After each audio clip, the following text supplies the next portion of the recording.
펜스만 쳐진 채 공동주택 공사가 중단돼 있습니다. 벌써 2년 전에 인허가를 받은 현장이지만 부동산 경기 불황으로 착공에 들어가지 않은 겁니다. 봉월로 일대에만 이렇게 허가만 받아놓고 공사를 중단한 현장이 10곳이 넘습니다. 1군도 희청한데 2군 건설사든 3군 건설사를 전국에서 지금 포도 나기 일보 직전에 있는 회사들이 대기 상태인 회사들입니다. 지난 5월 울산의 주택 착공 건수는 25가구에 그쳤습니다. 5월까지 누계 착공 건수도 1년 전과 비교해 32% 급감했습니다. 착공 건수 감소는 곧바로 건설업 일자리 감소로 이어지고 있습니다. 지난달 울산 지역의 건설업 취업자는 4만 명으로 2021년 1월 이후 3년 6개월 만에 최저치로 떨어졌습니다. 건설업 취업자가 가장 많았던 지난해 11월 5만 3천 명과 비교하면 8개월 만에 1만 3천 명이 줄어든 겁니다. 자재값 상승과 고금리, 신용 경색이 겹치면서 스스로 면허를 반납한 전문 건설업체는 올 들어 울산에서만 32개사에 달합니다. 건설업 일자리가 그만큼 더 줄어들 수 있다는 우려가 나오는 이유입니다. 이런 분들은 뭐 여기 울산에서 국한대가 근무하는 것 말고 이제 여기저기 이제 또 일자리를 찾아서 다니셔야 되는 그런 또 그게 있으니까 아무래도 뭐 울산에 또 일이 별로 없었겠네 또 뭐 그만두고 또 다른 데로 또 가고. 분양시장 한파도 계속되고 있습니다. 최근 분양에 들어간 울산의 아파트 청약 경쟁률은 초라한 수준에 그치고 있습니다. 온양 발리 한양 립스는 0.02대 1, 우정 한라 비발디는 0.19대 1의 경쟁률을 보였습니다.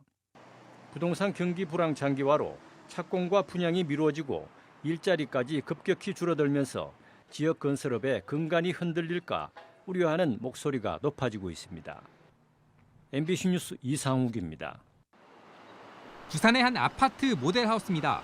절반으로 줄인 계약금 5%와 에어컨 무료 설치를 분양 조건으로 내걸었습니다. 쌓여있는 미분양 물량을 해소하기 위해서입니다. 수영구의 한 아파트입니다. 분양 당시 부산 평당 최고가로 관심을 모았지만 높은 분양가에 미분양이 속출했습니다. 부산시 자료에 따르면 294세대를 분양했지만 지난 4월 말 기준 계약자가 단 한 명도 없습니다. 한 달여 사이에 판매된 실적이나 좀 분위기가 좀 달라진 게 혹시 있는지요? 저희 그런 부분은 제가 지금 말씀을 드릴 수가 없고요. 부산의 분양시장이 얼어붙으면서 지난 4월 말 기준 부산의 미분양 주택은 4,566세대, 넉 달 만에 50% 넘게 증가했습니다. 이 가운데 악성으로 분류되는 준공디 미분양은 1,152세대, 지난 2014년 이후 10년 만에 최고치입니다. 고금리의 경기 침체가 이어지는 데다 분양 가격마저 크게 높아지면서 신규 주택 수요가 줄어든 겁니다. 고금리부터 시작해서 경기 불안, 그래서 주택 가격이 미래에 상승하기가 힘들 것 같다는 불안감도 있을 거고, 거기에 또 분양가가 지금 상당히 많이 올랐잖아요. 그래서 지금 새 아파트를 사기가 부담스러운 상황이다. 이처럼 미분양 물량은 쌓이고 있지만 공사비 폭등과 고금리 탓에 최근 분양에 나선 주요 단지들의 분양가 역시 평당 3천만 원대를 넘어서고 있습니다. MBC 뉴스 박준호입니다. 울산 남구 지역 최대의 재개발 증비 사업 물량인 남구 B08 단지가 분양에 들어갑니다. 일반 분양 1,000가구를 포함해 전체 2,000가구가 넘는 재개발 물량인데 빠르면 이달 말 견본주택을 공개할 예정입니다. 한동안 분양 물량이 없었던 중구 우정동과 남구 무거동에도 2개 단지 1,000가구 이상이 총선 이후 청약에 나섭니다. 하지만 지역 분양 시장에는 아직 봄바람이 불지 않고 있습니다. 주택산업연구원이 사업자들을 대상으로 분양 경기를 조사한 결과 4월 울산의 분양 경기 전망 지수는 70.65로 전달보다 무려 16.9포인트 하락했습니다. 올 들어 잠깐 분양 경기가 나아지나 싶더니 앞서 분양에 나선 현장들이 고분양가 논란 속에 줄줄이 미달되면서 전국 최대 낙폭을 기록한 겁니다.